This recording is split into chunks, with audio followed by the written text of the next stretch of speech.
Hello and welcome to Blank Plate, a podcast for Swifties with an appetite. I'm Sara, and I used to be a little kid with glasses in a twin-size bed. I'm Laura, and I'm a mess, but I'm the mess that you wanted. And we've got a blank plate, baby, and we'll write your name. Happy last episode of Showgirl. Last episode of Showgirl. We've made it through an entire album. Insane. For the first time.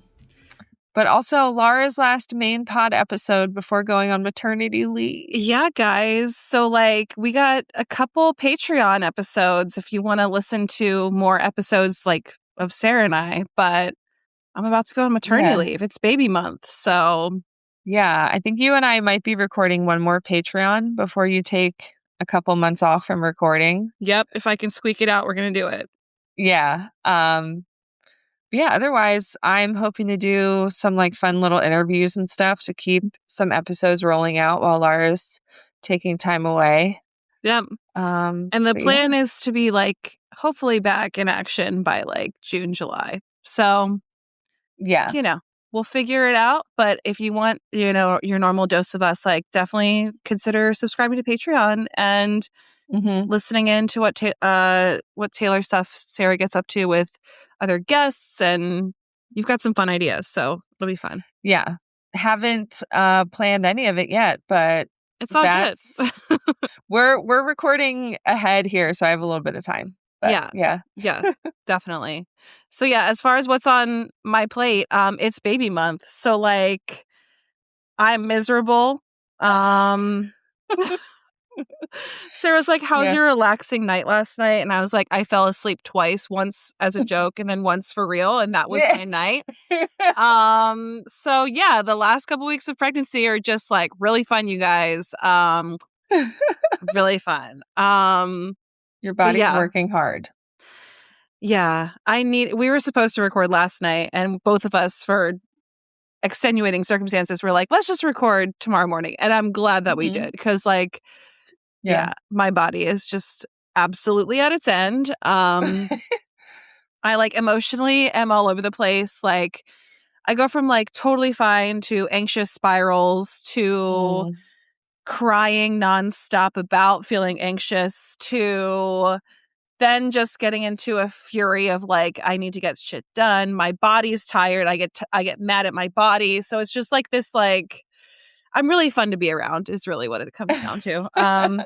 So yeah. Even so it is the last day of February today. And originally I was going to bow out of a social event that we were invited to for a friend's birthday party because they live about an hour and 15 minutes away. And I was like, I don't want to do it.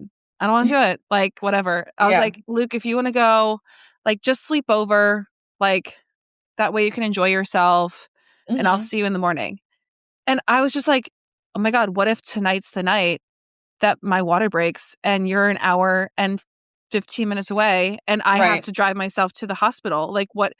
What's going to happen there? So then we had to shift all the plans around. So now I am going, but we're only going for a short amount of time. That way, Luke is home and Right. It's just it could happen at any point. So yeah, kind of crazy. Yeah. At max, I'll be 3 weeks away from it, but... Right. So how many weeks pregnant are you right now? I'm 36 weeks as of today. Okay. But he's measured big from the jump, and I have gestational diabetes. They're not going to let me go past March 24th. My next appointment is when they'll talk induction, but at my last appointment, they said, we're just waiting for labor now. So I was like, okay, great. Cool. Oh my gosh. Yeah. So this episode comes out March 27th. So you should theoretically have a baby. I will be holding a baby, hopefully, at that point in time, which is crazy. Fingers crossed. Fingers crossed, you guys. Fingers crossed that I'm alive. Finger crossed that baby's alive and everyone's well and good. That's all I care about. So yeah. But yeah. Definitely. Yeah, I've just been kind of a not fun person to be around these days. And I think that the one thing I've learned from pregnancy is that I am not someone who enjoys being pregnant, and women are amazing.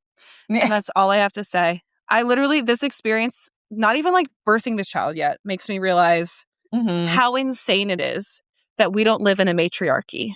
Mm-hmm. Like, yeah. I'm sorry, men, but you could never. You could never. You could never. I'm so sorry. Like, there's a few of you who could and would take it on really well. But most, absolutely not. Absolutely not. Let's be real. So, women are amazing. Yeah. And I haven't even pushed this thing out. So, you know. You've already endured so much. I'm like, women just do this and we act like it's like normal. I know. I have like a newfound respect for like mothers and women. It literally happens every day. Yeah, like it's crazy. Like what? Yeah. So one thing that I've thought about recently with like the IVF stuff is it's like, imagine if it were like reversed and the standard for getting pregnant was like IVF, right? Right. Which is all I've known. This Yeah. is the only way I've been able to try to get pregnant. Yeah. Imagine like a group of women who have had children are like hanging out and you're all talking about like, what'd you do to get pregnant? And I'm over here like, well, I did like acupuncture for months. I was taking like supplements. I had to do like multiple shots, lots of blood work, lots of ultrasounds, like, vaginal suppositories. They like went in with a catheter through my cervix and like inserted an embryo, and I was giving myself shots in the butt and like, like stuff like that. And then I turned to someone else. I'm like, so what did you do to get pregnant? And she goes, oh, I had sex. Excuse me. Insane. Did not realize that was an option. Yeah.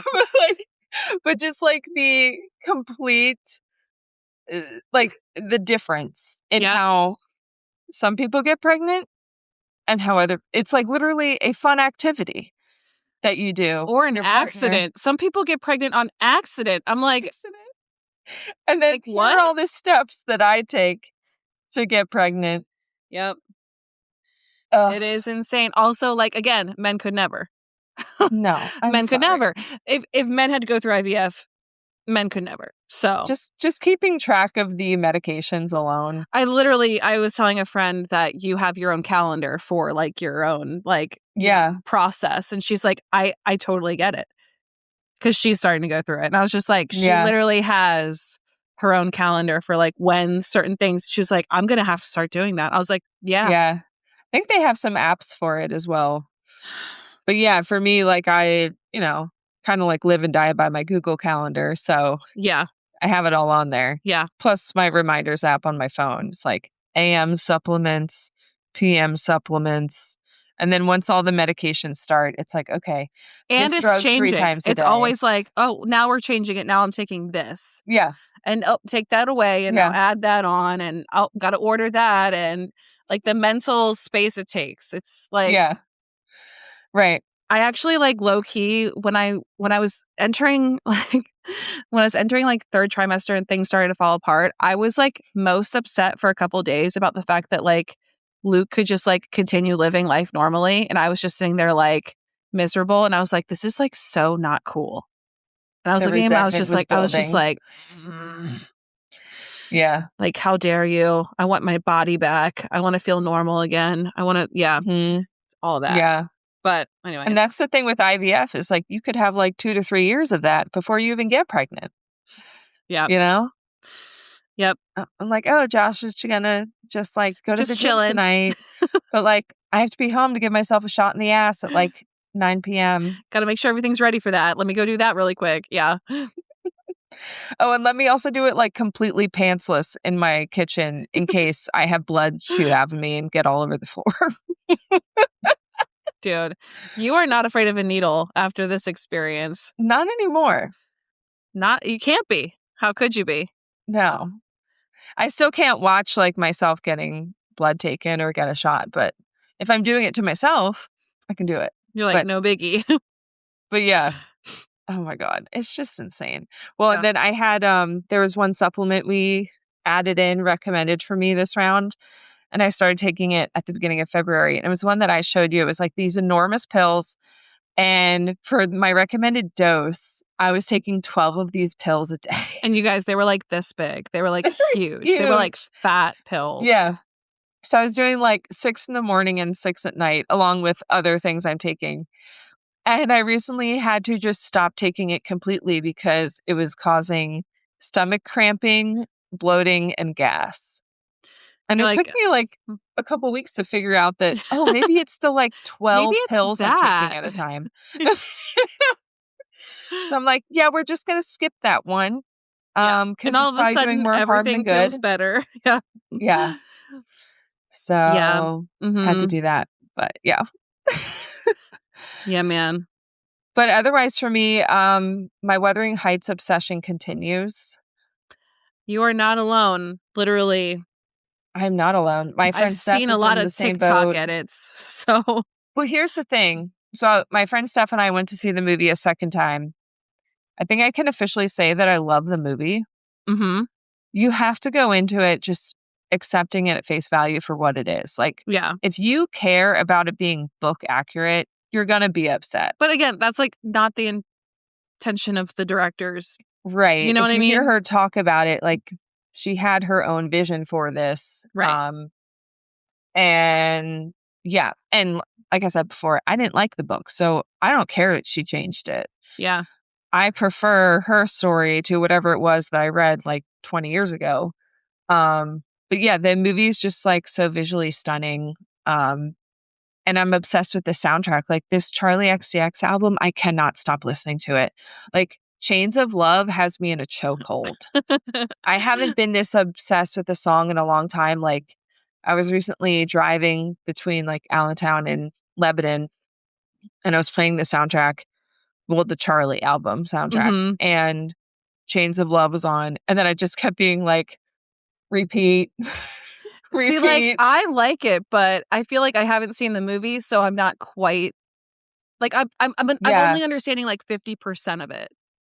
I think that is a lot of it because I feel like more movies should have companion albums like this. Yeah, what a cool idea, right? Like, yeah, because and the movie was so beautiful. So I'm listening to this album, but I'm seeing imagery of the movie itself, and I'm thinking about the story and the characters because that's who she's writing about. And I realized yesterday, like, you know how we do that in our heads with a lot of Taylor Swift songs? It's like this whole album does that because it relates to a movie. So you're playing the movie in your head and you're thinking about the parts where this song played in the movie or what characters this is talking about. But yeah, I'm She's obsessed. into it, you guys. Like when I get my Apple Music year in review, Charlie XCX and Wuthering Heights album are going to be my number one played for February. I just have to say, like Spotify Unwrapped, like, they do that like annual, and Apple Music does the same, but like everyone shares their Spotify Wrapped. I can never do it. I can never do it. I teach music from my Spotify account. So like mine is always like, you listen to a lot of Stevie Wonder. And I'm like, yeah. Right.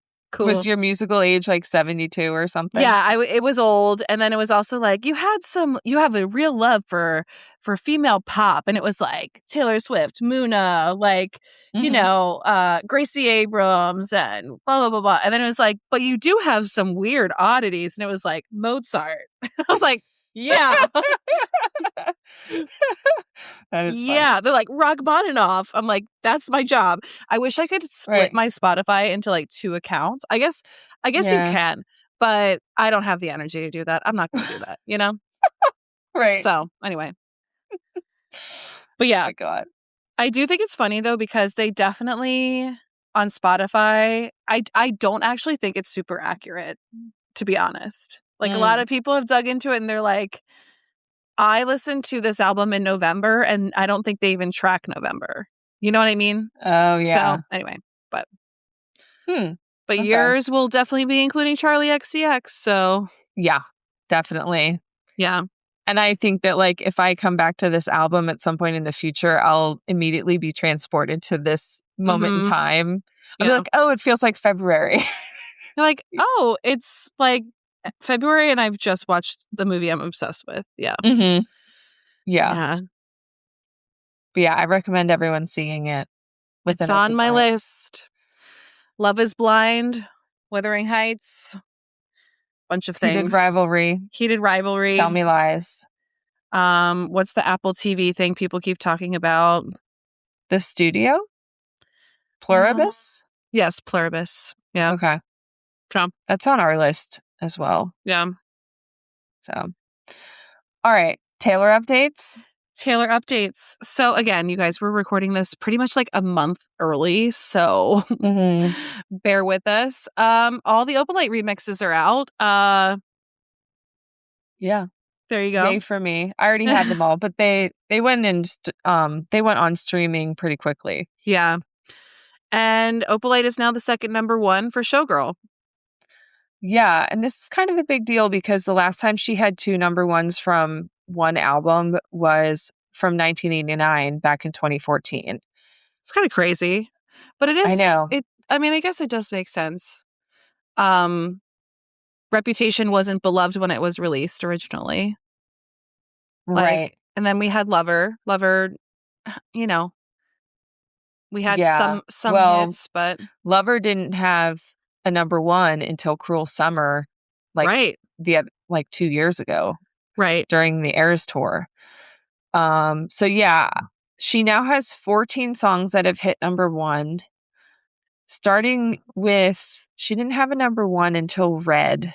Interesting. Which was We Are Never Ever Getting Back Together. And then technically All Too Well 10-minute version. Really? Love Story never hit number one?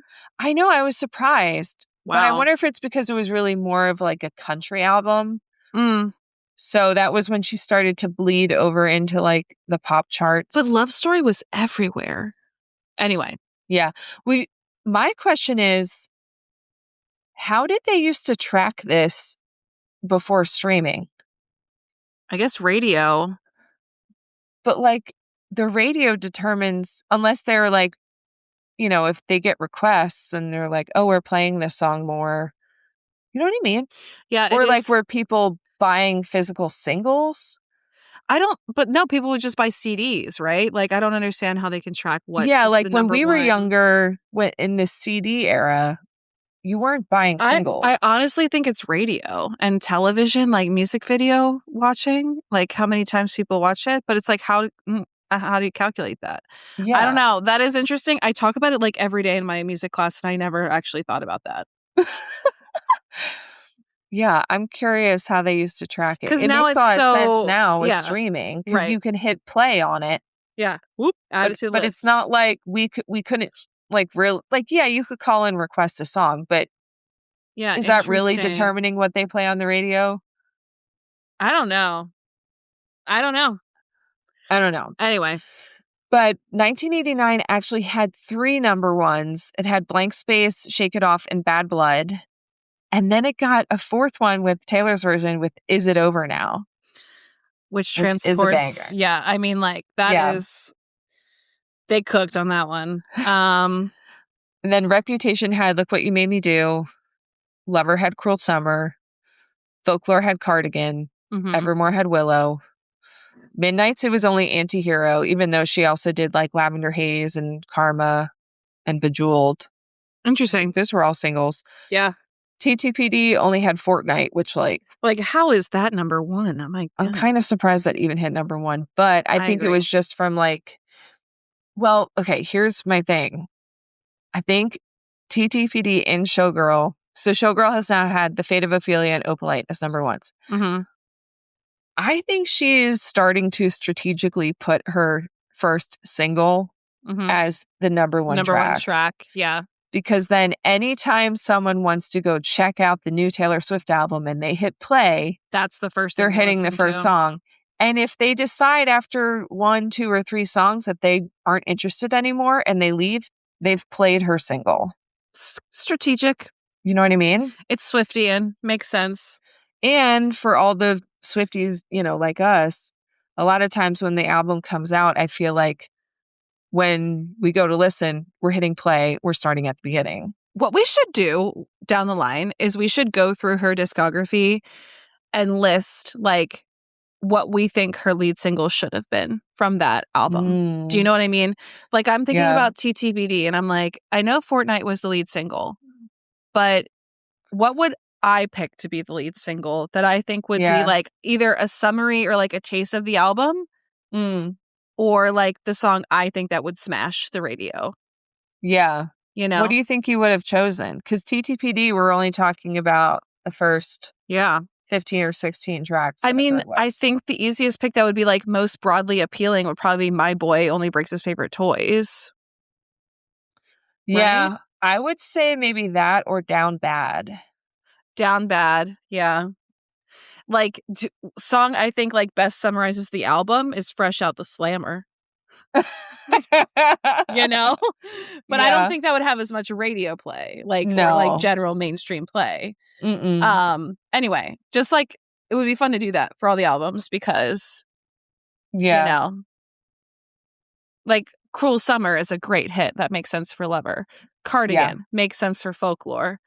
Evermore. I mean, Willow. I would not pick Willow.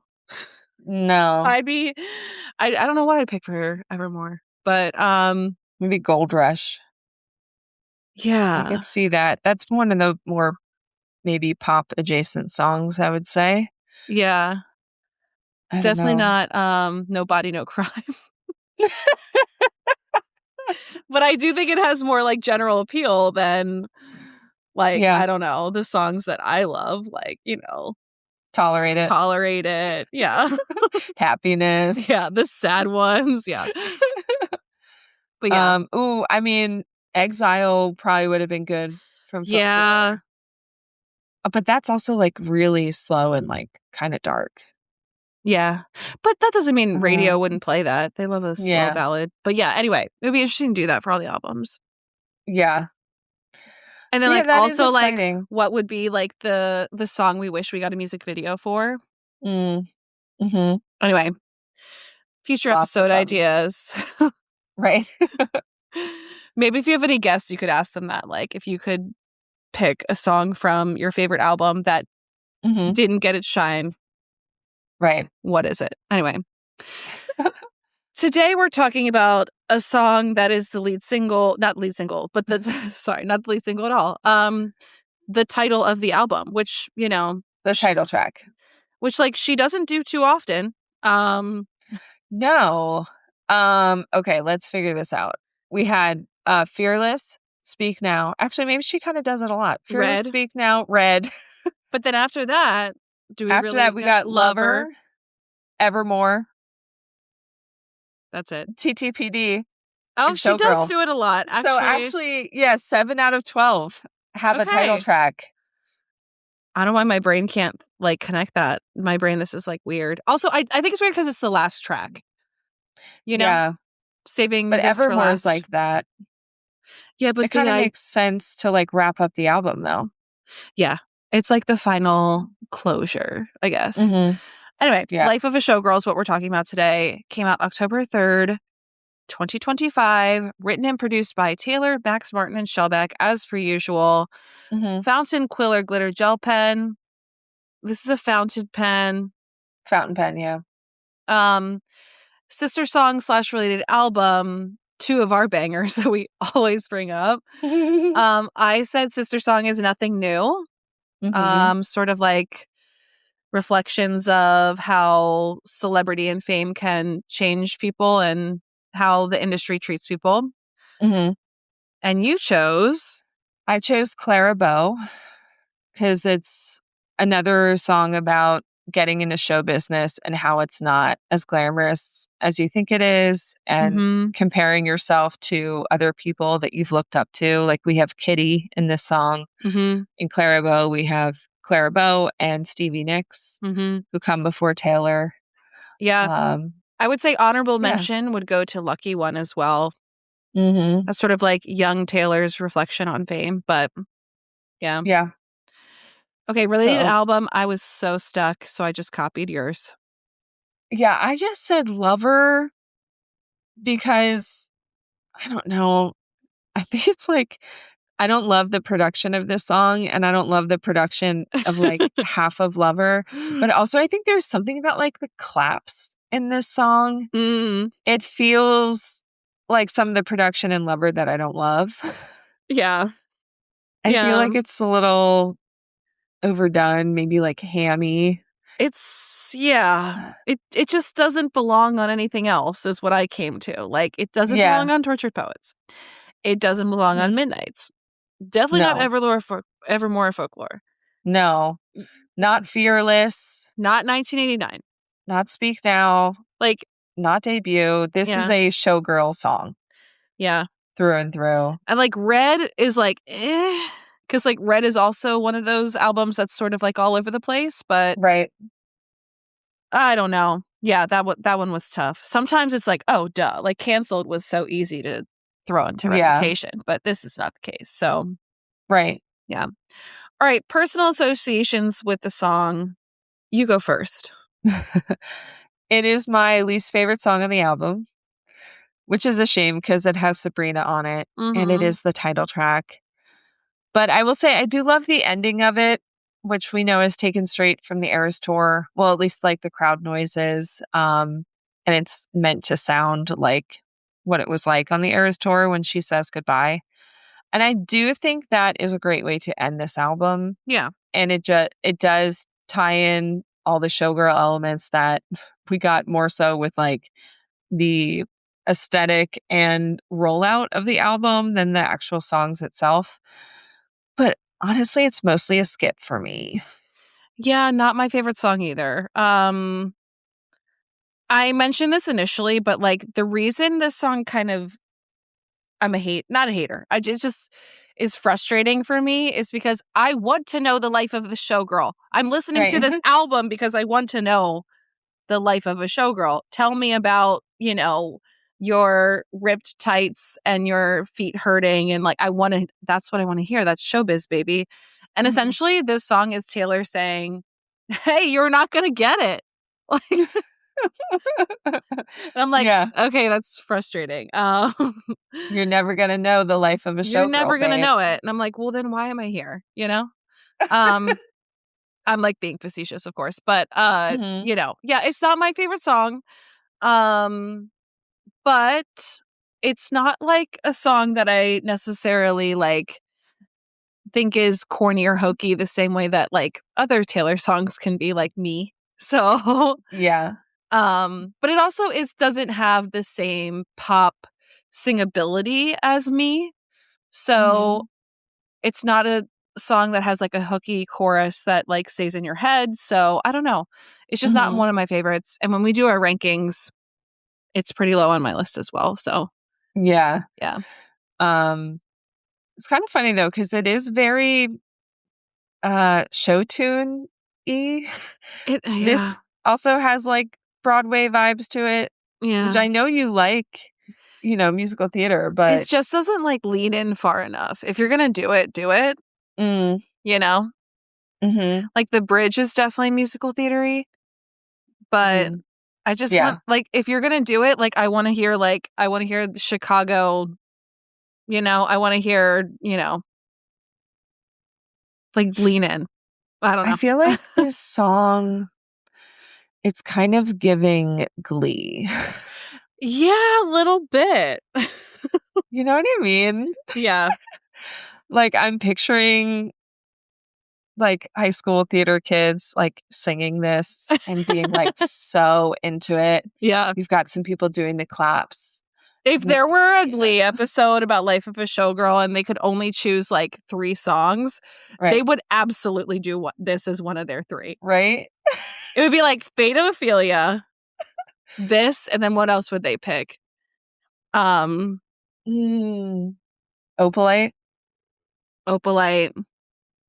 We could make a whole Glee episode about this, like which characters would sing which song. Imagine like an a cappella performance of Opalite.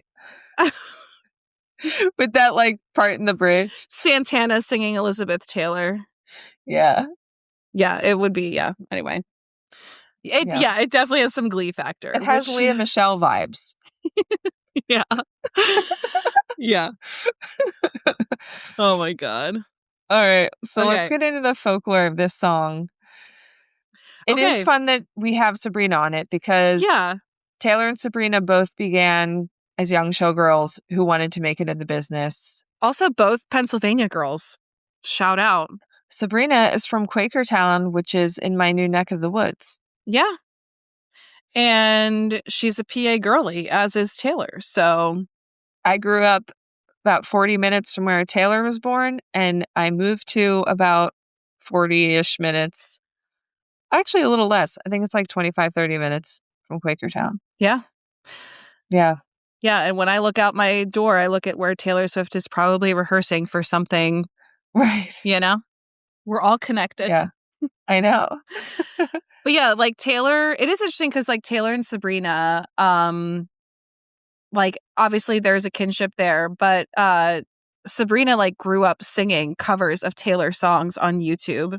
Mm-hmm. And now she is a featured artist on an album with her, which is insane. Yeah. So, you know, obviously she jumped at the chance for that. Who wouldn't? Mm-hmm. But yeah, like the storytelling of this is like Taylor and Sabrina begin as like young showgirls who want to like make it into the show business, but an experienced showgirl warns these like characters that basically like the life path isn't easy. Mm-hmm. And you know, the older showgirl, her name is Kitty Finley. Mm-hmm. Which is a nod to Taylor's maternal grandmother, Marjorie Finley. Mm-hmm.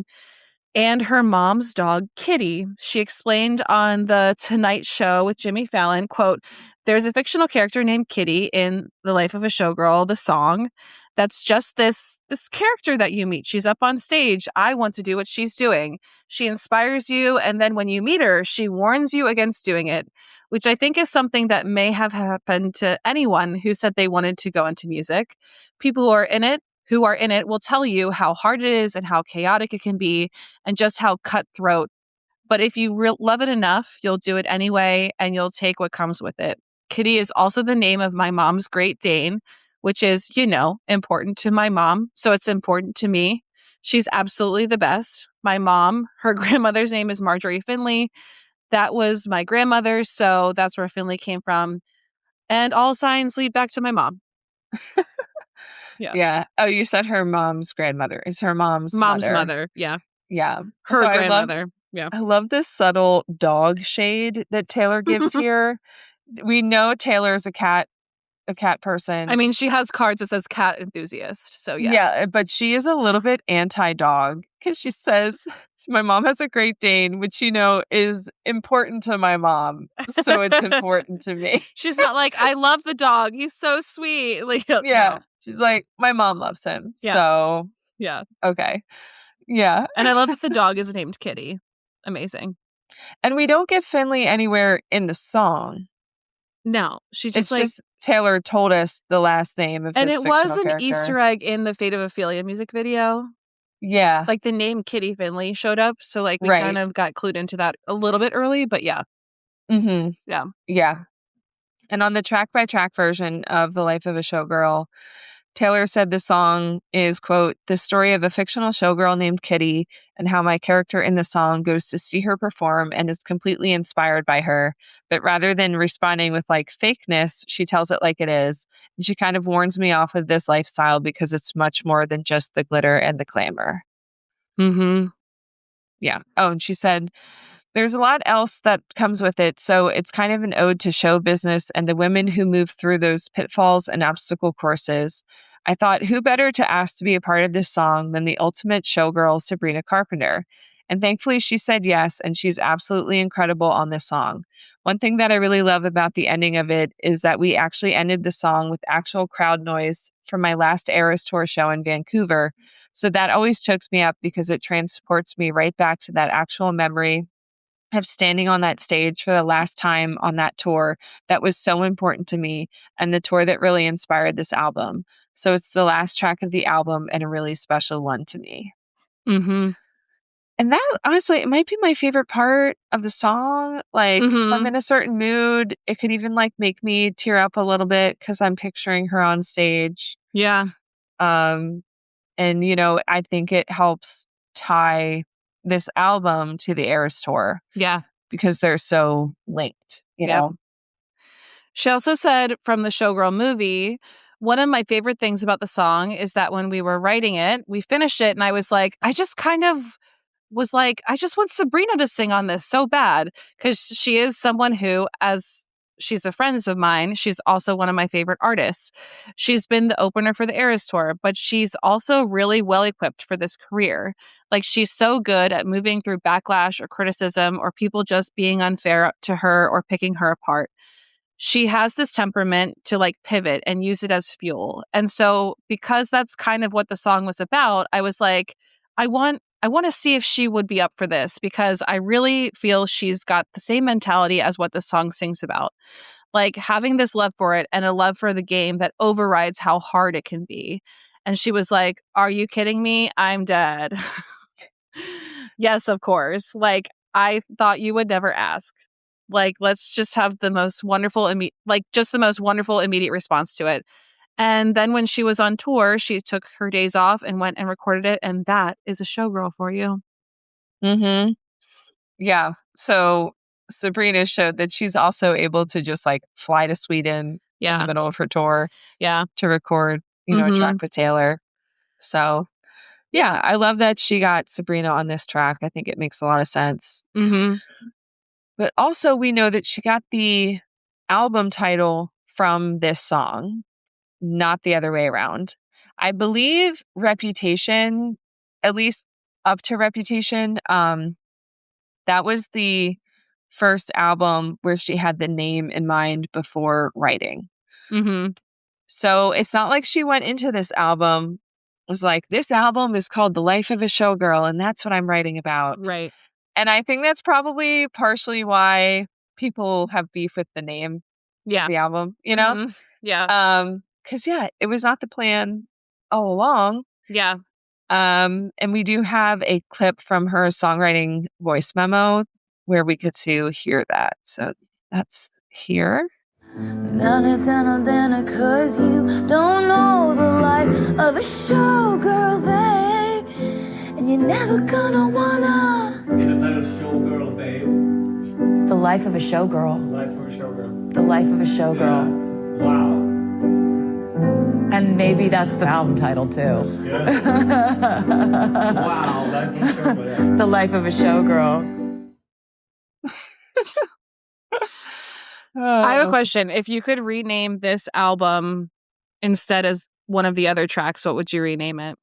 Oh, from one of the track titles? Mm-hmm. Ooh. Hold on. Let me look at this. I'm looking at the tracks and okay. What would you say? Ooh, I think I know what I would say. Okay, go ahead. I think I would call it Opalite. Yeah, that's what I was gonna say. It was either between Opalite or The Fate of Ophelia. Oh yeah. That would have been good. But I like Opalite because it's more of like summarizing the happy vibe of the vibes. Yeah. So yeah. Also, I love a one name album title. Me too. Like a one word album title. Me too. Yeah. Opalite, maybe even Honey.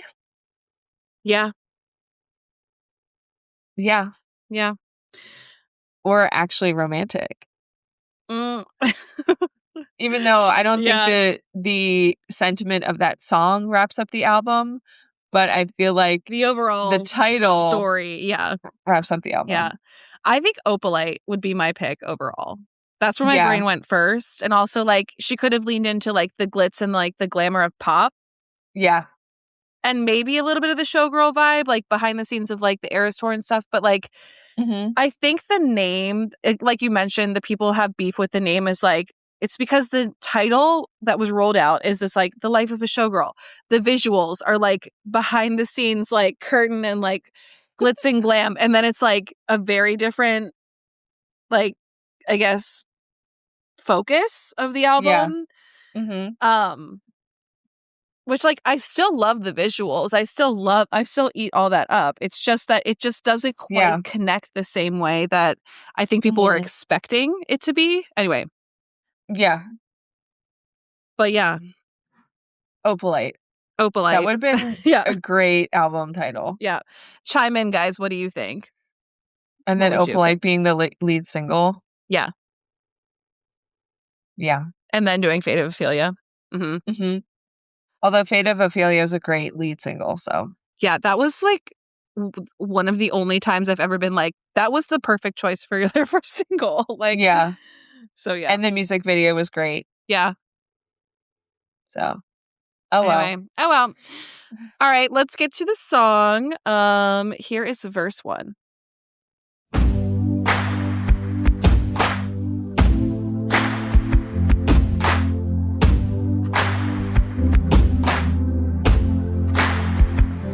Her name was Kitty, made her money being pretty and witty.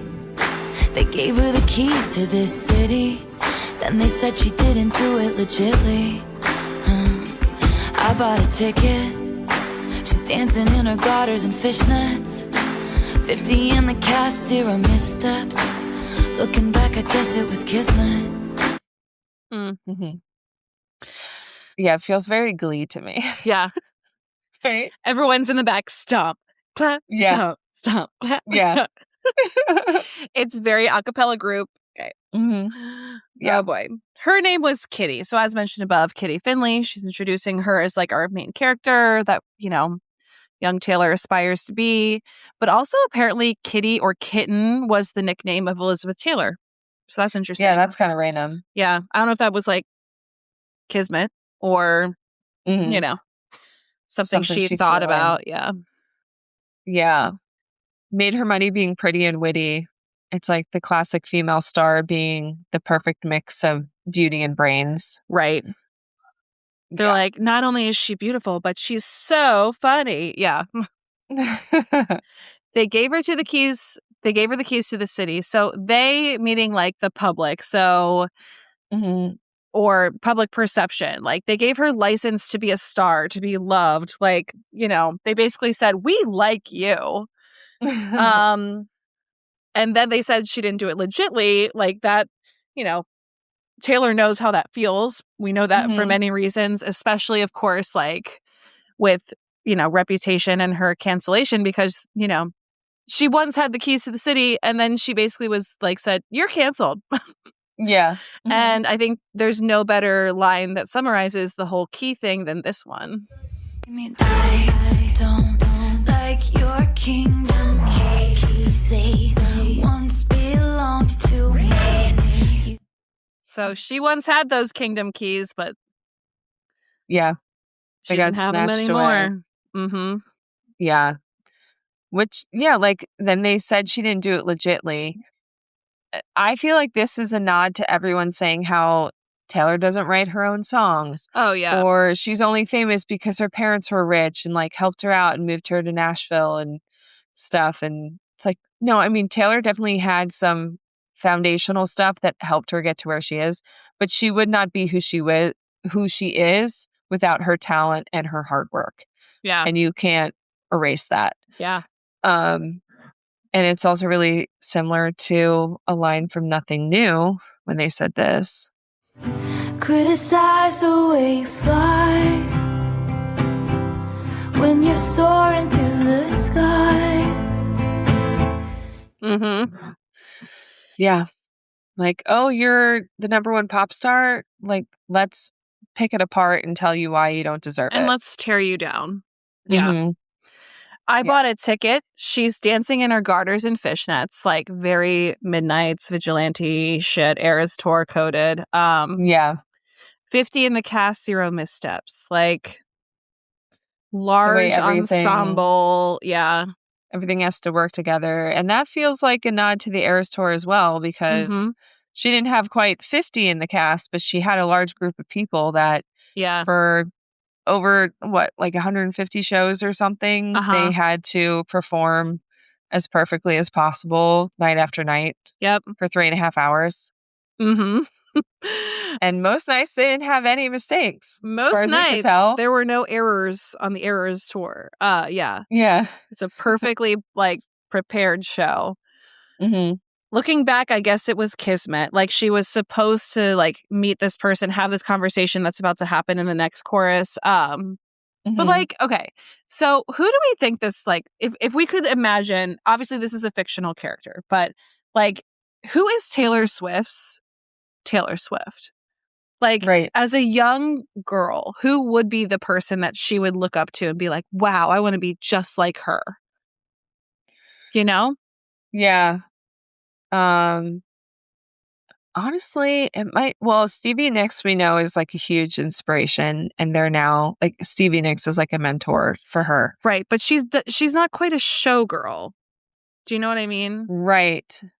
But I know from reading that book, Taylor was really into like, I think Faith Hill Okay. and like Shania Twain. So our country pop girlies. Mhm. Yeah. So maybe Shania Twain. Shania. Yeah. Yeah. Because Shania definitely had like a glamorous side to her.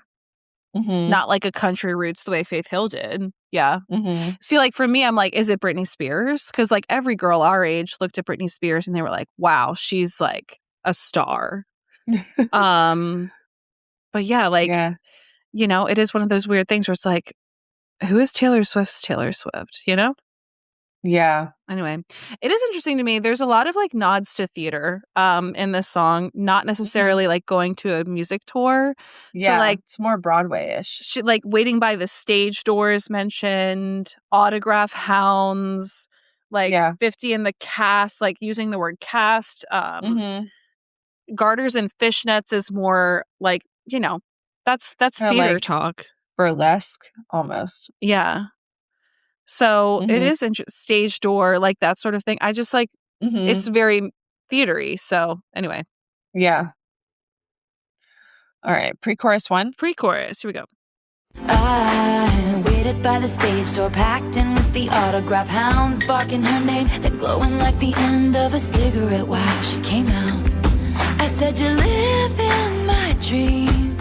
Then she said to me.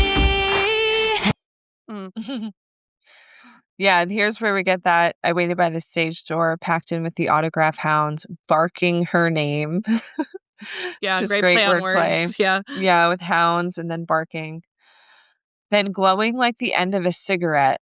Like, is she saying that Kitty was glowing like the end of a cigarette? Yeah. Because this line always makes me picture like Kitty coming out the stage door smoking a cigarette. But she's not saying that she's I read it more smoking poetically. one. Like, yeah, she comes out and it's like she just has this like aura of like glow. Like when someone lights a cigarette in darkness and there's just this like, what is that? Yeah. But it's interesting that she uses that to describe the glow because it goes along with this like stage door kind of vibe, which is cool. Wow, she came out. I said, you're living my dream. Yeah, like, and Taylor probably gets this said to her all the time. And this made me think of Clara Bow for this part. I'm not trying to exaggerate, but I think I might die if it happened. Die if it happened to me. Yeah, like how many young women like now look at Taylor and they're like, I want to be the next Taylor Swift. I want to write my own music. I want to own my own music. I want to go on tour. I want to create all these albums and have different eras. And, you know, I would die if it would happen to me. You're living my dream. Yeah. And Taylor is probably in Kitty's place where she's like, cool. Don't do it. Don't do it. Yeah. But also, doesn't this whole section remind you of the story that Jonathan Groff told on Amy Poehler's podcast? Everyone, if you have not watched Good Hang or listened to Good Hang with Amy Poehler and Jonathan Groff, it's such a delightful episode. Do that right now. Yeah. Like, it is so good. Another Pennsylvania boy. Hello, Jonathan Groff, Lancaster's own. Hello. And we got Lancaster shout outs in that podcast. He mentioned WGAL, our local news station. I mean, he talked about so many Lancaster joints. It was insane. Yeah. What's the theater in Ephrata that he mentioned? EPAC. He talks about how the he would... State Theater in Lancaster. Yep. And it's just like, the amount of I know he comes back to Pennsylvania all the time. In fact, he'll probably be around like this upcoming weekend because he comes to visit his high school musical like almost every year. That's so sweet. Which is like so wholesome. Anyway, but go listen to that interview. Okay, he's so endearing. Yeah. You cannot help but fall in love with him. Yeah. But he tells a story about, I mean, you know theater more than me. So who is this Gavin guy that he ended up co-starring with and even dating at one point? But I guess this person has passed. Okay, so I want to make sure I say this right. So Gavin Creel is his name.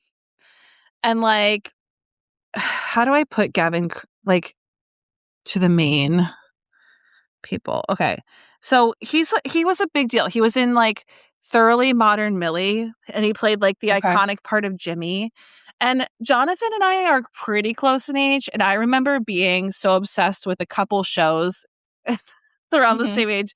It would be like Rent, Thoroughly Modern Millie, which Gavin Creel was like one of the leads in. Yeah. With Sutton Foster, right? With Sutton Foster, an iconic album. Okay. And I remember album. You mean show? I mean album that if you weren't seeing the show, you were listening to. Oh, okay. Whatever. Gotcha.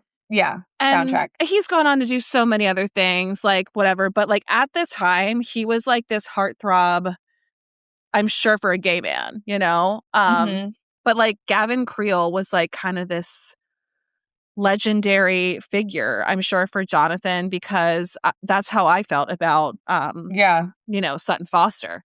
So yeah. And then he talks about how he goes on to like basically like date him, which is crazy. But yeah. So I guess Jonathan, went to see Thoroughly Modern Millie and then went to the stage door, like this song describes. And I guess Gavin came out and he had like an apple in his mouth and he slapped the butt of one of his co-stars.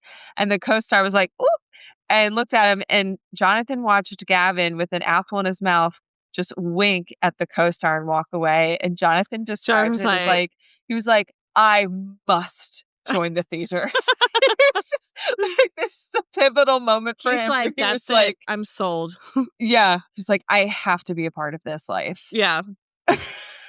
But you guys have to listen to him tell it. It's much better than me. I'm sure Gavin was like the epitome of like heartthrob too. Like, I have to do this.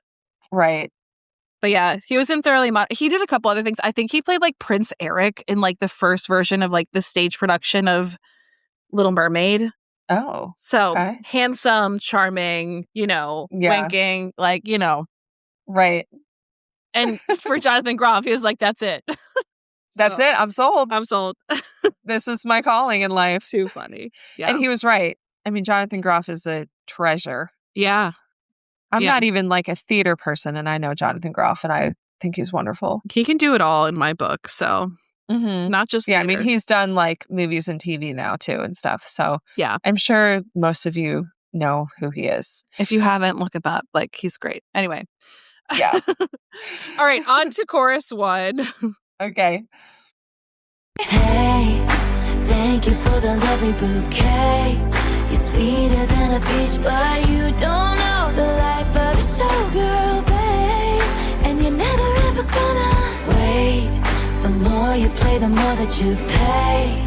You're softer than a kitten, so you don't know the life of a showgirl, babe. And you're never gonna wanna. All right. Thank you for the lovely bouquet. That was one of the vinyl variants.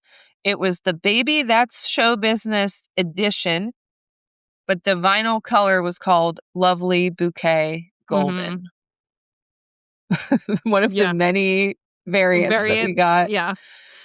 Also, it's worth noting that this whole chorus is in quotes. So this is something that Kitty is saying to Taylor, right? Like, hey, thank you for the bouquet. You're sweeter than Peach, but you don't know this life, okay? Right. And you really don't want to. Like, you really don't want to. And then she goes on to, like, give more advice. But yeah, like, saying that you're sweeter than a peach is interesting because, like, it is, like, peaches are delicate. Like, peaches bruise easily. Like, peaches are also, like, young and ripe and juicy and, like, delicious, but also like if you're sweeter than a peach, it means that you probably don't have tough enough skin to handle this situation. Right. And like she's giving the warning, like you're sweet, but this is not what you want. Like, right. So, and this reminded me of the one speech that Taylor gave in the Eras Tour doc, talking to her dancers and everyone about how all of them have probably had people in their lives or in the industry who told them not to do this. Right. And they did it anyway. They said, find another way. Yeah. And I'm sure Taylor heard it a million times, because picture a little like 13-year-old Taylor who's going into songwriting rooms with seasoned songwriters who were paired with her to be like, hey, can you help out this 13-year-old? Yeah. And like, we know what Taylor looked and sounded like. This sweet little blonde girl who's like, I'm going to be a star. And everyone's like, sure, kid.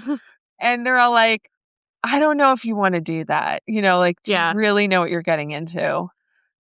And she was like, no, I'm going to do it. And she did. Okay. Yeah. And like, interesting, she says, and you're never ever gonna. Like, basically, like, you're never going to make it here. Yeah. Kind of like, you know. It's kind of mean. Kind of mean. Yeah. But then she says, wait, the more you play, the more that you pay. Like, yeah. Which is true. Like, showbiz will cost you more than what you ever could expect. Like, and the more you play, the more that you pay. The bigger you get, the more, you know, issues you have. It's like more money, more problems. So, which is really similar to what she said in Clara Bow. Beauty is a beast that roars down on all fours, demanding more. Mm-hmm. It's like the more you do, the more that's required of you. Yep. Yeah. Yep. You're softer than a kitten. Another way of saying, like, you do not have the tough skin to handle this. You can't do it. Yep. And you have to be like tough as nails to make it in this industry. Yep. I also think that Taylor just wanted to like get another cat mention. Let me throw another cat reference. Yeah. She's like, I know this character is named after my mom's dog, but we're going to talk about cats. Because that's the right thing to do. Right. And you don't know the life of a showgirl, babe, and you're never going to want to. Like, you don't want to know. I did find there's a lot of references to this song to like the poetry that was included in her prologue. In the vinyls, yeah. Yeah. So like this one was the third one. I forget which album specifically, but it says, remember this city? You've been here before in another life, on another tour. Remember her? She's got a mortgage now. Straight teeth where there'd been metal brackets. Standing with her 8-year-old daughter. You mouth, I know you. In the millisecond gap in your choreography. To you, she will look exactly the same age as the first time you saw her. She will always be 14 and a half. Remember, lock right back into the footwork. Any misstep is a misstep. You must remember everything, but mostly this. The crowd is your king, who has ruled over you for centuries benevolently, for the most part. It's like this, you know, kind of like conversation that happens in this artist's head where it's like, I'm meeting this young star or this young girl. Yeah. And like, you know, if I were to see her again, in my brain, you're still just this child that, you know, came to see me. But also like any misstep is a misstep is, again, a callback to Zero Missteps that she mentioned. But but it's sort of like this connection between fan and artist that happens. And also the mention of the crowd is your king. Like, if you truly go after this life, you will be a slave to the crowd and to the industry. It's not all you will the, be like, ruled glitz and glamour. over it. Yeah. Yeah. Yeah. All right. Verse 2? Yeah. All right. I combined this with the pre-chorus. Here we go. Okay. She was a menace, the baby of the family in Lennox. Her father whored around like all men did. Her mother took pills and played tennis. So she waited by the stage door, asked the club promoter arrive. She said, I'd sell my soul to have a taste of a magnificent life. It's all mine. But that's not what showgirls get.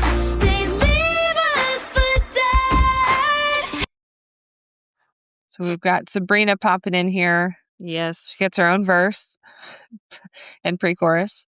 Also, is that like slide guitar I'm hearing? Yes. It gives this part of the song a little bit of a country vibe, which is interesting. Mm-hmm. Yeah, I wonder if that was on purpose to kind of call back to Taylor's country roots. Yeah. Also, like Lennox, maybe, but like, where Dude, is I looked Lennox? this up I'm so confused. because I was like, is this referencing someone specific or something?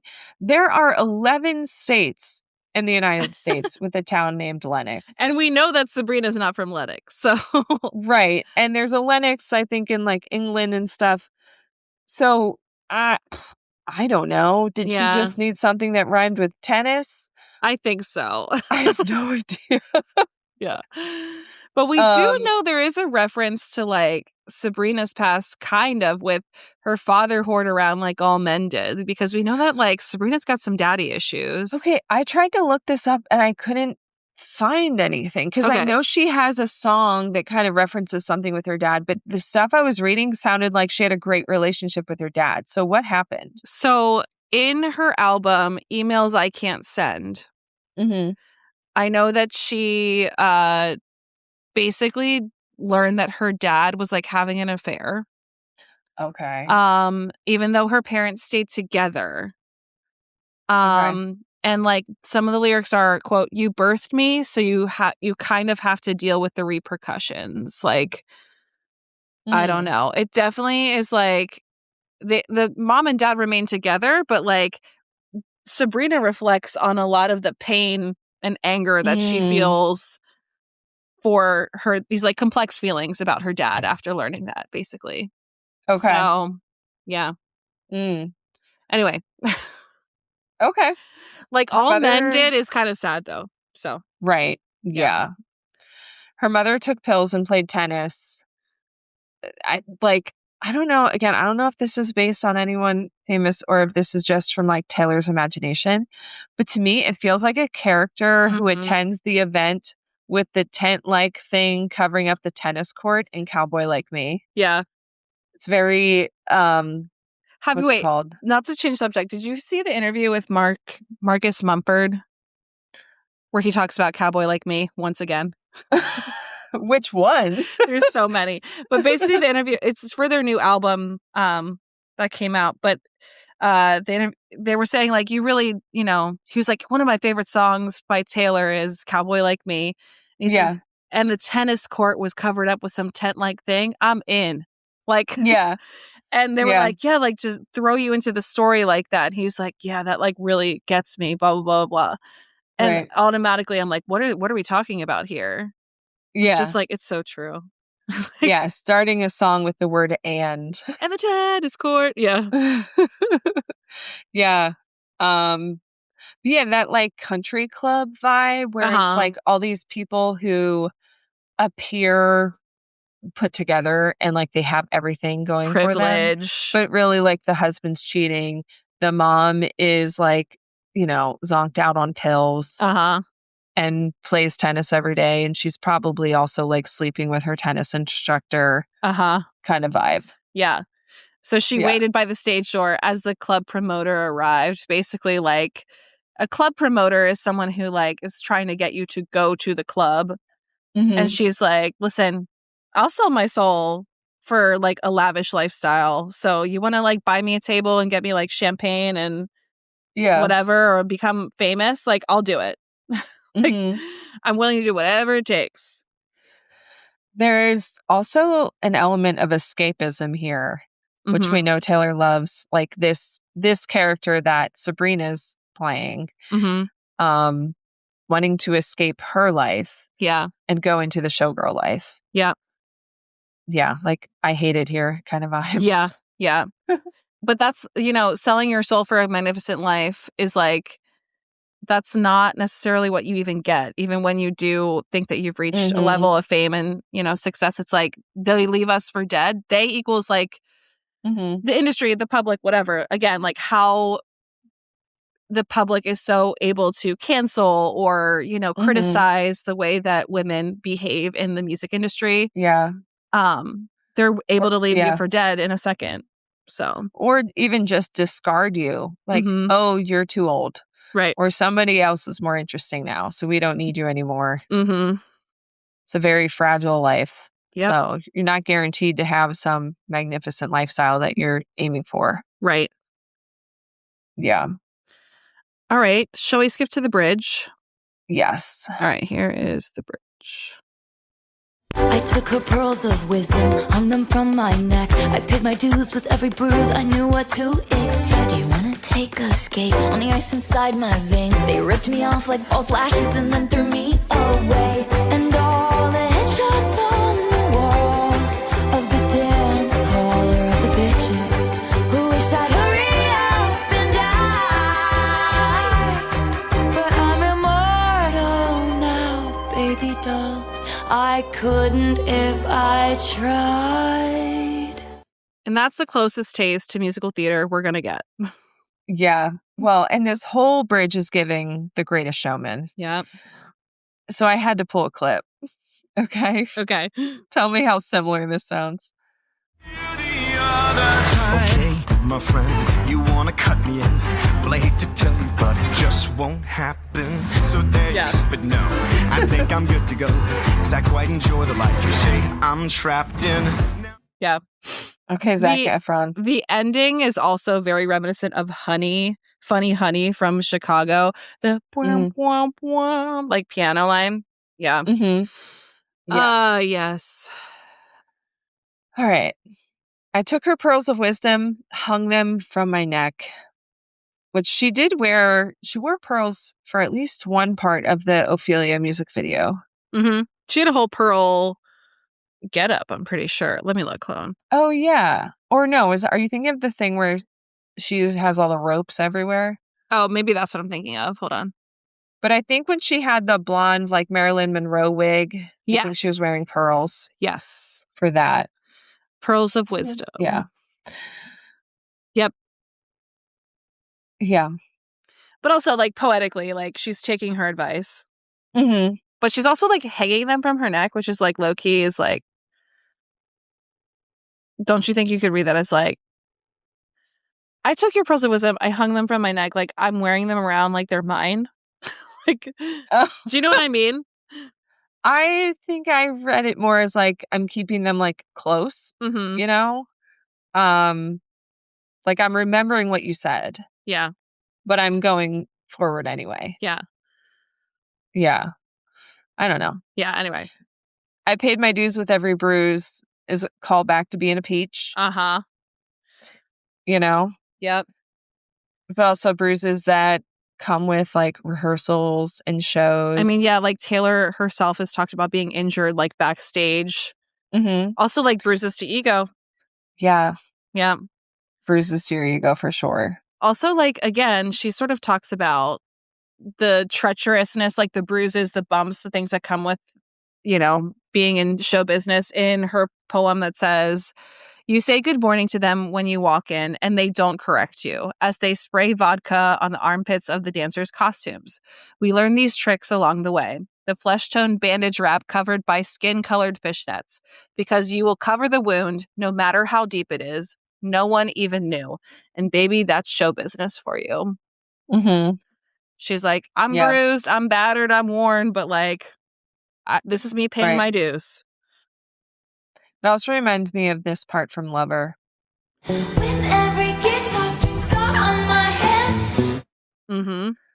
Yeah, from like writing her songs, she has scars on her hand from guitar strings breaking and stuff. So I paid my dues with every bruise. I knew what to expect, like, because she was warned by Kitty. Mm-hmm. She knew what to expect, but as we know, she went ahead with it anyway. Yep. But she was at least somewhat mentally prepared. She was like, I was warned about this. Yeah. Mm-hmm. Yeah. Do you want to take a skate on the ice inside my veins? That was an Easter egg in the pop-up, Spotify pop-up. But yeah, but just like the coldness and sort of like the tough exterior that a star has to make. And cold-blooded is like ice inside of your veins. So Yeah, like being matter of fact and kind of emotionless or even ruthless in order to get to where she wanted to be. She had to develop that tough skin. Yeah. Yeah. They ripped me off like false lashes and then threw me away. Like they used me. I got ripped off. But you also rip off your false lashes at the end of a show, which we did see Taylor do in the documentary. Yep, we did. In the bathtub scene. Yep. And it's also pointing out like you're disposable. You're easily replaced. Yep. Yeah. And then threw me away. And all the headshots on the walls of the dance hall are of the bitches that wish I'd hurried up and die. Okay. So like headshots are this is again very much like musical theater, Broadway coded. Like when you audition, when you get into the show, you get your headshots, you share your headshots or whatever. They're like glamour shots basically of what you look like. And all the headshots on the wall, aka like the stars in the show of the dance hall, are of the bitches that just wish that I would go away. They're like, can you please get off the stage because we want a taste of what you have. The next stars to be. Yeah. Which I'm sure there's many musicians that are like, I just wish Taylor Swift would just shut up and move on so that someone else can have a chance. And Taylor's like, girl, I'm not going anywhere. Yeah, she talked about this recently when she was on Colbert. Yeah. She said there are corners that are like, give someone else a turn. Can't you just go away so we can talk about how good you were? And I'm like, I don't want to, Yeah. It's like, I'm not going anywhere. But also here she says, but I'm immortal now, baby dolls. I couldn't if I tried. Which is so true. Like, it's very much like this part of karma. We were so many days, but I'm still here. She's still there, baby. Can't Yeah. stop her. No. And we don't want her to go away. No, we don't. Please no. I want her making music until she hopefully dies at an old age. I want an album till I die. Okay? Can you imagine? I think about that sometimes. If we're so lucky. Yeah. Taylor Swift is probably the only celebrity that I would be like inconsolable if she, Oh yeah, I would not be going to work that day. Yeah. Like that would be a real tragedy on many levels. Yeah.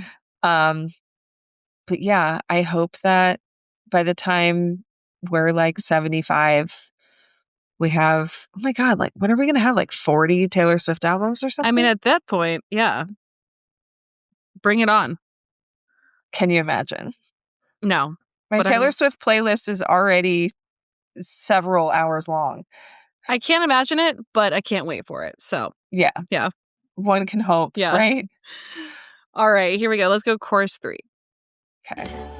So I say, thank you for the lovely bouquet. I'm married to the hustle and now I know the life of a showgirl, babe. And I'll never know another pain hidden by the lipstick and lace. Sequins are forever and now I know the life of a showgirl, babe. Wouldn't have it any other way. Wouldn't have it any other way. Thank you for the lovely. Hey kitty. Now I'll make my money being pretty and witty. Thank you for the lovely bouquet. I love the way Sabrina sings Now I Make My Money Being Pretty and Witty because you can like hear her smiling. Yeah. It feels very cheeky. The way she is just a cheeky person in general. So she does make her money being pretty and witty. That's for sure. Right. Miss Sabrina. Yeah. So now she says, instead of Kitty, thank you for the lovely bouquet. I'm married to the hustle. And now I know the life of a showgirl, babe. Basically, I'm in. I'm married to the hustle, honey. I know it very well. and I'll never know another. There's no going back. No. And ain't that the truth? Like, yeah, there's no way Taylor Swift's ever going back to a normal life. Never. Even if she disappeared today, she would never be a normal citizen like you or I, ever. No, definitely not. Pain hidden by the lipstick and lace reminds me of this poem. If your red bottom heel breaks, you will keep strutting, balancing on the balls of your blistered feet. Know your exits, shoulders back, eyes up, hit your marks, your winks, sparks. It's like, doesn't matter if you're in pain. It doesn't matter if you have blisters on your feet, shoulders back, eyes up. Like, right. You're in showgirl mode, okay? Sequins are forever. Yeah. Yeah. Sequins are forever, and now I know the life of a showgirl. Yep. Very similar to diamonds are forever. Mm-hmm. Isn't there part of the songs from Moulin Rouge that's about diamonds are forever? It's I want to make sure I say the right thing. It's from a thriller, but there is a song. Hold on. Oh, it's from James Bond. From an old James Bond. Okay. But like, diamonds are forever. Sequins are forever. Sequins is more like showgirl approximate, to theater. I think I'm thinking of Diamonds Are a Girl's Best Friend. That's Marilyn Monroe. Yeah. Another good showgirl, though, that was torn up by the industry. So, right. Yeah. But this like glitz and glamour, like sequins are forever. It's like part of her DNA. It's part of her life is being dressed up in this glamorous lipstick, lace, sequins. Doesn't matter what's going on because you look fabulous and you're a star. So, yeah. She's also saying, wouldn't have it any other way, which is a lot like the final poem that was like the last stanza that was included in each one of the vinyls. Yep. Said, it's worth everything it has cost you. And even at your darkest or drunkest, you wouldn't say any different, would you? You would choose all of it again, no matter how the story ends. With the ugliest booze or the loveliest bouquet, they say that love is a choice you make every single day. And that is how you love the life of a showgirl. Mm-hmm. Yeah. It's like, I'm choosing every single day to love this life because that's my life as a showgirl. Yeah.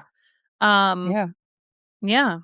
And now, like, she says, hey, kitty, thank you for the lovely bouquet. Now I make my money being pretty and witty. Little callback. Yeah. So now I do that. And then, of course, we get our famous outro that includes Vancouver, last Eras tour. So here's that. Thank you for an unforgettable night. We will see you next time. Give it up the band and the dancers, and of course Sabrina. I love you, Taylor. That's our show. You love me so much. Good night. I do love that part.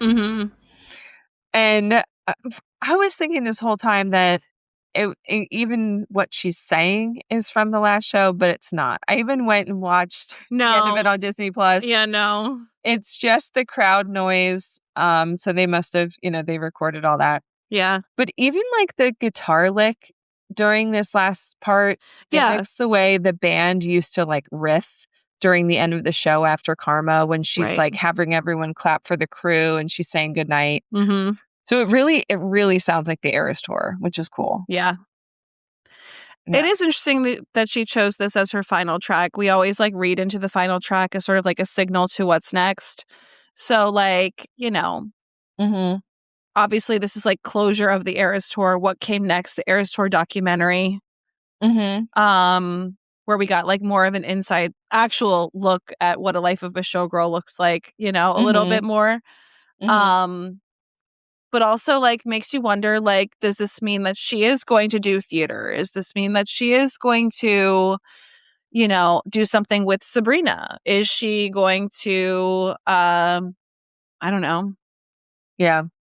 Well, and she does say, we will see you next time. Right. And then in the Opalite music video, there was a sign at like when they go to the movie theater to get tickets or whatever. it says, please be patient for the encore. Right. So is the encore like another song with Sabrina?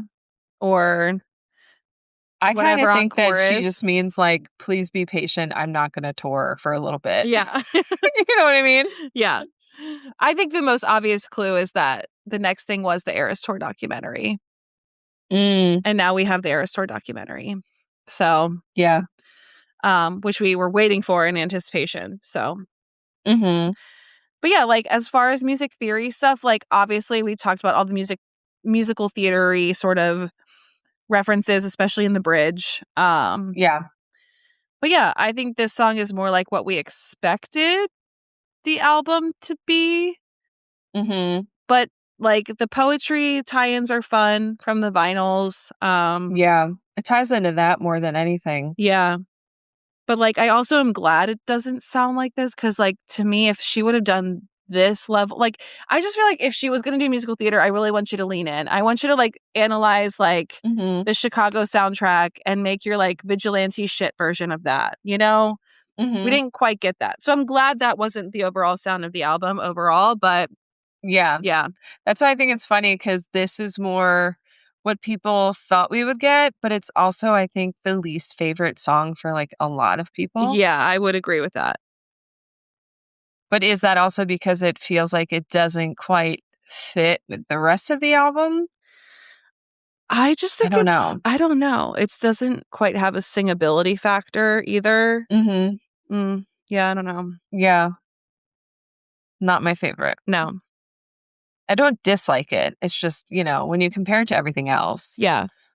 Agreed. It's just down there. Agreed. So, yeah. Okay. Favorite lyric and rating. Here is mine.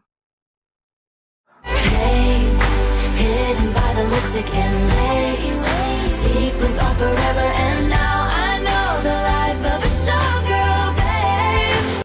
I just think that like kind of summarizes the toughness, like the show must go on sort of attitude of what it is to actually be a showgirl, like doing it with a broken heart, like pain being totally hidden by the glamorous of like lipstick, lace, sequins, like, I've done theater since I was young, and like I know I've been like having terrible days, and like I have to like make myself look like a glamazon, and inside I'm just like I'm a slug and I hate myself. Yeah. And that's showbiz, baby. Right. So yeah. So I think it's sort of a good summarizer of like what showgirl situation is. And I gave it a 7.1. Yeah. I gave it a 7. It's just fine. That's fine for me. Yeah. And this is my favorite lyric. Now I'll make my money being pretty and witty. I think it's partially because I love the way she says it, but I like how that line brings us, full circle, where we start out with Kitty, who makes her money being pretty and witty, and now we have the Taylor Sabrina character who's like, hey, now I make my money being pretty and witty. Yep. Yeah. So I think that's fun. Yeah. How about this song as a recipe? I think both of ours would be delicious together. I just am craving like I want both of these so bad. So anyway, I said a French 75. Glamorous, bubbly, got champagne in it. Kind of strong. Yeah. Bright, like all the things that the glamorous side of show business, And I said it was a pink champagne cake. So it's like celebratory vibes, both with it being like the end of the Eras tour and the celebration of the character reaching her dreams as a showgirl. This sounds really good. So we'll link to a recipe, but it's like yours looks the cake really good. itself has champagne in it, but then the frosting also has a champagne reduction. It like looks, a the picture rosé, I'm looking at looks sparkling rosé. delicious. Yeah. I think it was sparkling rosé. But yeah, I think that kind of fits the vibe. I agree. Just so girly. Pink. Okay. we said we were going to do it. Here's our final personal rankings for Life of a Showgirl. Yeah, so we're going to each say our personal rankings, and then I'm going to compare that to the actual ratings Okay. that we gave these songs and see if it adds up. Yeah. Okay. All right, you go first. Okay. Well, first of all, let's just say you and I have the last three, bottom three are the exact same for us. Mm-hmm. Last place, The Life of a Showgirl. Next is Canceled, and next is Actually Romantic. Mm-hmm. So then going up from there, for me, surprisingly, Father Figure, then Wishlist, Opalite, Eldest Daughter, and then top 5 we have Wood, Ruin the Friendship, Elizabeth Taylor. Number 2 is Honey, and number 1 is The Fate of Ophelia. Hey, man. So this has changed for me. Yeah, I was going to say this has definitely changed. Mm-hmm. For both of us, but yeah. Yeah. Because we were talking about how like our mid tiers are basically like all over the place and constantly sort of rotating. The middle tier is so hard to put them in actual rankings. I completely agree. Similar. I get to like 4 and I'm like, I don't know, man. It's like a toss up. So depends on the day. Yeah. You know? So we do have some again, our similarities. 12 for me is Life of a Showgirl. 11 is Canceled. 10 is Actually Romantic, same as yours. Mm-hmm. Number 9 is Wood. 8 is Opalite. So we're not too far off with Opalite in our rankings. Yeah. 7 is Honey. This is like one of our biggest differences, I think. And 6. But you love Honey. I do, but I love the other ones more. So Fate of Ophelia is 6 for me. And you put that as your number 1. Right. Mm-hmm. Father Figure is number 5. Number 4, Elizabeth Taylor. Number 3, Ruin the Friendship. Number 2, Wishlist. And number 1 is Eldest Daughter. And if you don't know why, go back and listen to our episode. So, yeah. Yeah, so kind of different for us there. Like your Honey is my wish list, is what I'm looking at. We basically flip-flopped those. And we both have Elizabeth Taylor and Ruin the Friendship in spots 3 and 4. Mm-hmm. Although I have Elizabeth Taylor higher than Ruin the Friendship. Yeah. So I think our biggest difference is Fate of Ophelia. Yeah. Yeah, Opalite, we have in almost the same spot. Uh-huh. Well, and then like Eldest Daughter, I have at number 6. You have it at number 1. Yeah. Yeah, so it's like our Eldest Daughter and our Fate of Ophelia are flopped. Yeah. From each other. Yeah. Okay, let me pull up. I know my rankings are going to be totally off.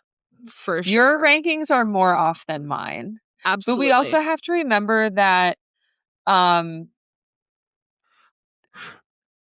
like the songs that we did earlier, like especially for me with like Eldest Daughter, that was like one of my favorites right away, but then it slowly dropped. Mm-hmm. So our ratings correspond to the moment in time. Right. Things shift. Things change. You're allowed to change your mind. Right. All right. So here's where yours differs. Okay. Canceled and Life of a Showgirl are tied for last place for you. Okay. Tracks. Then we have Wood. So you're not terribly off there. Okay. Fate of Ophelia and Actually Romantic are tied. Okay. Not too bad. My Honey is still kind of low. Right. Okay. So then we get to Father Figure. Okay. Then Opalite. Yeah. So that's flipped. That's flopped. Yeah. Then Ruin the Friendship and Honey are tied. Okay. So I dropped Honey lower. Yeah. They both got 9s from you. Yeah. Then we have Elizabeth Taylor. Okay. So yeah. And then tied for number 1, this checks out for you, Eldest Daughter and Wishlist. Yeah. Okay. Yeah. So yeah. A little bit of a, mishmash. All right. So my rankings, let's see how this adds up. My bottom 3 are correct, except Actually Romantic and Canceled should be flipped. So I have Actually Romantic as the second. Okay. Second to last. Then it's Father Figure. So that's right. Yep. Then Opalite. Close. Then Wishlist and Wood are tied. Okay. And then I have Eldest Daughter and Ruin the Friendship are tied. So kind of flip-flop. Yeah. Yeah. And this is where Eldest Daughter fell a little bit because, yeah, that was track 5. Mm-hmm. So that was a couple months ago that we did that. And then I have a 3-way tie for number 1, which lines up with my list, which is The Fate of Ophelia, Elizabeth Taylor, and Honey. Okay, so you're pretty close as well. Yeah. Yeah. There you go. Shows how much it can change, though. And it'll change by the next time we're recording, so... Yeah. Because, like, I am re-listening to Tortured Poets, and I'm like, wow, this song is incredible, you know, like... Mm-hmm. Also, I remember when Tortured Poets first came out, I was like, I prefer the first half. Like, I'm a Jack Antonoff girl. Like, what can I say? But now I would probably say that I prefer the second half. Well, there it is. And I've learned to love a lot of the tracks on the original album. Mm-hmm. So, yeah. Yeah. It all fluctuates. And that's the best part of growing with music. So there you go. Well. All right. Well, this is a farewell to Laura on the main pod for a couple months. Yeah, man. So we wish you all the best. I salute everyone who is going to listen and probably go back and, you know, listen to our episodes from this album and be like, what were they talking about? Because, like, I do think that, like, we were quick on recording our reactions. We were quick to record, you know, track by track what was going on. And, you know, sometimes it's nice to sit with the music for a little bit before you analyze it, but we really hopped on it. So I'm proud of us for getting to this album before I popped. I know. We did it. So I literally texted Sarah. I was like, yeah, we can reschedule till tomorrow morning as long as I don't have my water break tonight. Well, we did it, guys. We did it, Joe. We did it, Joe. But yeah, I'm excited for maternity leave, but I'm also going to be listening into what you do, and we'll be back and have many thoughts on Taylor, I'm sure. And yeah, like I said, I'm probably going to do a couple interviews, but maybe the first episode of your maternity leave, we might be unlocking one of the Patreon episodes from the Patreon vault. Yeah. So that's something you can look forward to as well. Also, I think our plan when I do return, since we're done with The Life of a Showgirl, is we're going to finish the Tortured Poets stuff, right? Like, are we going to go back? Yes. Yeah. So we'll go back and finish Tortured Poets, assuming Taylor doesn't drop another album later this year. Yeah. So yeah, that will be our goal, is to do a full Showgirl's worth of episodes. Yes. From TTPD. Yes. Since we have 12 tracks left. We still have a whole album left of Tortured Poets to do. So I think the real question is, like, do we go in order of what we have left, or do we just skip around like we were before? I don't know.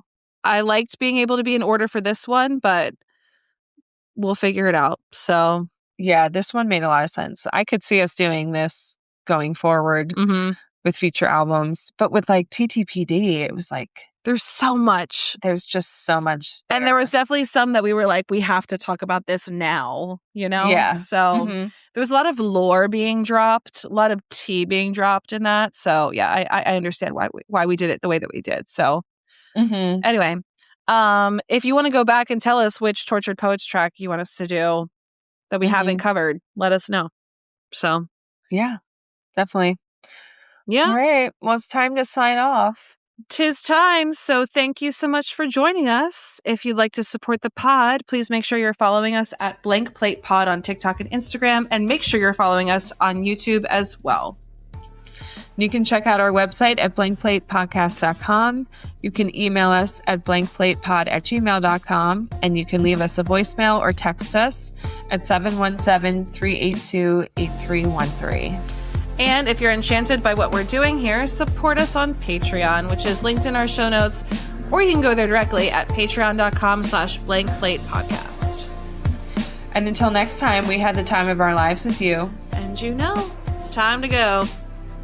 So bye. Bye. And congrats to Laura, who's hopefully a mom when this comes out. Here's hoping. Yeah. Right, bye. Bye.